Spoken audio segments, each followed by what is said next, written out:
নমস্কার বন্ধুরা, welcome to unique sports.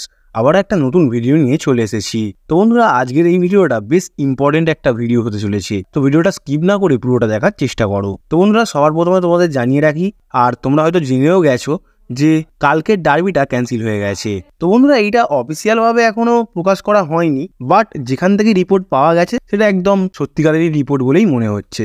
আর বলতে গেলে এটা একেবারেই সত্যিকারেরই কথা, কারণ সব রিপোর্টাররা জানিয়ে দিয়েছে যে কালকে ডার্বি ক্যান্সেল। এবার অফিসিয়াল ভাবে কখন জানিয়ে দেবে, কিছুক্ষণ পরেই হয়তো জানিয়ে দিতে পারে। তো বন্ধুরা, আজকে দুপুরবেলা জানা যায় নাকি ডুরান্ড কর্তৃপক্ষ এই ডার্বি ম্যাচ নিয়ে একটা আলোচনায় বসবে। আর বন্ধুরা, তার কিছুক্ষণ পরেই রিপোর্ট আসে যে তারা নাকি ডার্বি ম্যাচটা ক্যান্সেল করে দিয়েছে। দেখো বন্ধুরা, সত্যিকারে বলতে গেলে যদি ডার্বি ম্যাচটা ক্যান্সেলই করতে হতো তাহলে আগেভাগেই করিয়ে দিতে পারতো।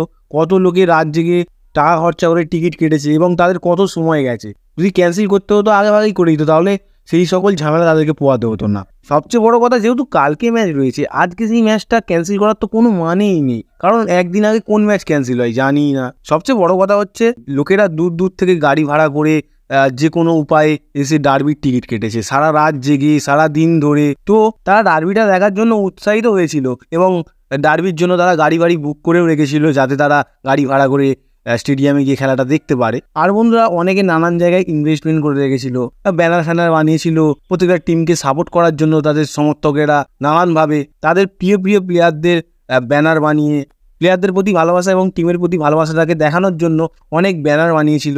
এবং এই ডার্বিটা প্রতিবাদের একটা ডার্বি হতে চলেছিল। তো এই ডার্বিতে যাওয়ার জন্য সমর্থকদের প্রচুর পরিমাণে উত্তেজনা ছিল। তার মূল কারণটা হচ্ছে নিজের টিমকে বেস্ট দেখানো। এবার তোমরা সকলেই জানবে যে মোহনবাগানের প্লেয়ার ইস্টবেঙ্গলে গেছে, ইস্টবেঙ্গলের প্লেয়ারের দিকে মোহনবাগান যাচ্ছে। দুটো টিম দামি দামি প্লেয়ারও কিনেছে, ভালোভাবে টিমটাকে গঠন করেছে। তো দুটো টিমই চাইবে যে এমন পারফরমেন্স করতে যেন সামনের টিম দেখে অবাক হয়ে যায়। সেই কারণে এইবারের ডার্বির জন্য বেশি পরিমাণে উত্তেজনা ছিল সকলের মধ্যে। কিন্তু বন্ধুরা, শেষমেশ জানা যায় যে ডুরান্ড কর্তৃপক্ষ সেই ডার্বিটাকেই ক্যান্সেল করে দিয়েছে। তো এটা একটা খুবই বাজে সংবাদ। আর বন্ধুরা, তোমাদের সকলের মনে কোশ্চেন আসবে যে এই ম্যাচটা যেহেতু ক্যান্সেল করে দিল ডুরান্ড কর্তৃপক্ষ, পরে কি কোনো একটা ডার্বি করাবে? তো তোমাদের বলে রাখি যে এখন আপাতত কোনো ম্যাচ হবে না। দুটো টিমকেই তারা এক এক করে পয়েন্ট দিয়ে দেবে। আর বন্ধুরা, জানিয়ে রাখি যে দুটো টিমই পরের রাউন্ডের জন্য কোয়ালিফাই করে যাবে। দেখো বন্ধুরা, ডার্বি ম্যাচ করাতে পারবে না সেটা বলার মূল কারণটা হচ্ছে প্রত্যেকটা টিমেরই খেলা রয়েছে পরবর্তীতে। এবার সেই শিডিউলের মধ্যে ডার্বি ম্যাচ করানো সম্ভব হবে না, সেই জন্য ডার্বি ডুরান্ড কর্তৃপক্ষ আর করাতে পারবে না বলেই মনে হচ্ছে। আর বন্ধুরা, শোনা যাচ্ছে নাকি ডুরান্ডের সেমিফাইনাল ফাইনাল কলকাতায় না হয়ে জামশেদপুরে হবে। দেখো বন্ধুরা, সত্যিকারের কথা বলতে গেলে এটা কিন্তু একটা আর্মিদের খেলা, মানে আর্মিদের তরফ থেকে এই কাপটা স্পন্সর করা হয় বা কাপটা করানো হয়। তো চাইলেই আর্মিদের দিয়ে প্রোটেকশন দিতেই পারতো ডুরান্ড কর্তৃপক্ষ, কিন্তু সেটা করলো না। ডাইরেক্ট ডার্বিটাই ক্যান্সেল করে দিল। এইটা দেখার জন্যই সকলে অপেক্ষা করে, সেটাই ক্যান্সেল করে দিল। তো বন্ধুরা, আরজি করের কেসটার জন্য যে ডার্বি ম্যাচটা ক্যান্সেল করালো, কিন্তু তাহলে ডার্বি ম্যাচের টিকিটটা আগের দিন পর্যন্ত বিক্রি করলো কেন? যেহেতু জানে এরকম একটা কেস ঘটেছে, সেহেতু আগেভাগেই টিকিট সেল করাটা বন্ধ করে দিতে পারতো। তাহলে মানুষ খেটে খেটে অত দূর থেকে এসে টিকিট কিনতো না, রাত জাগতো না, গোটা দিন ধরে টিকিট কিনতো না। তো বন্ধুরা, এবারে টাকা ফেরতের বিষয় নিয়ে তো কোনো কিছু আসেইনি যে টিকিটগুলো যারা কিনেছে তাদের টাকা ফেরত পাবে, সেরকম কোনো বিষয় এখনও জানা যায়নি। তো এইরকম কোনো কিছু জানা গেলে তোমাদের তো নিশ্চয়ই জানাবো, তো চ্যানেলের দিকে লক্ষ্য রাখিও। এবার পরবর্তী আপডেটটা প্রীতম কোটালকে নিয়ে। তোমাদের আগেভাগেই জানিয়েছিলাম যে কেরালার প্রীতম কোটালকে মোহনবাগান নেওয়ার জন্য অনেক চেষ্টা করছে।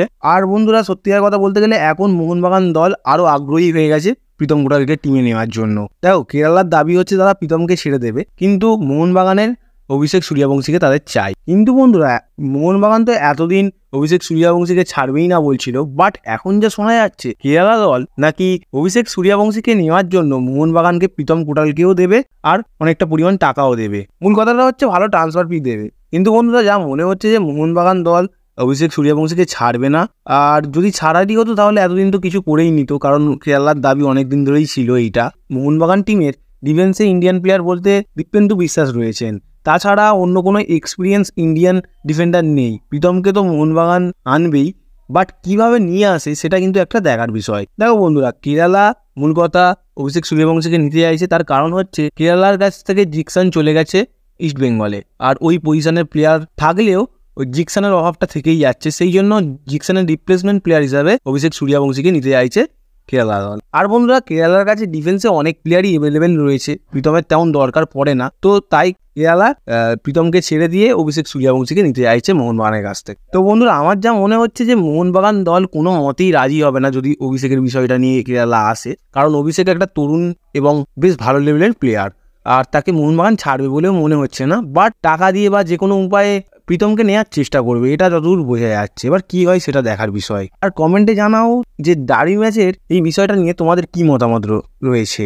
তোমাদের সকলেরই আশা ছিল যে এই বছরের প্রথম ডার্বিটা দেখবো, বেশ ভালো হবে, কিন্তু হঠাৎ করেই ক্যান্সেল হয়ে গেল। সেই জন্য সোশ্যাল মিডিয়াতে নানান অফিসিয়াল পেজে গিয়ে লোকেরা তাদের ক্ষোভটা প্রকাশ করছে, আর সেটা করবেও, কারণ এত কষ্ট করে তারা টিকিট কেটেছে, টাকা দিয়ে টিকিট কেটেছে, পরিশ্রম করে টিকিট কেটেছে, তো না হলে তো সকলেরই রাগ ধরবে। এবার বিষয়টা হচ্ছে যে ডার্বি ম্যাচটা ক্যান্সেল হয়ে গেল, তার টাকাটা কি আদৌ ফিরে পাওয়া যাবে কি ফিরে পাওয়া যাবে না, সেটা কিন্তু একটা খুবই দেখার বিষয় রয়েছে। তো কোনো আপডেট বেরিয়ে এলে তোমাদেরকে নিশ্চয়ই জানিয়ে দেবো।